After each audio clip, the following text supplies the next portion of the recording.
এখানে রান্না করছি চিকেনের জন্য কড়াইতে তেল, তেজপাতা, আদা রসুনের পেস্ট, পেঁয়াজ দিয়ে আলু দিয়ে এটাকে একটু ফ্রাই করে নিচ্ছি।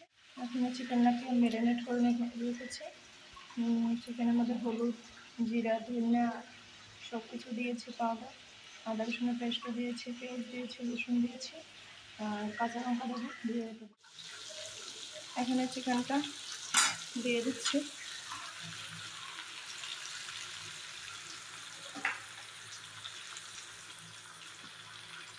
এখানে চিকেনটাকে একসাথে মশলাটার সাথে নেড়ে চেড়ে নিয়েছি। এখন ঢাকনা দিয়ে দেব 10-15 মিনিটের জন্য।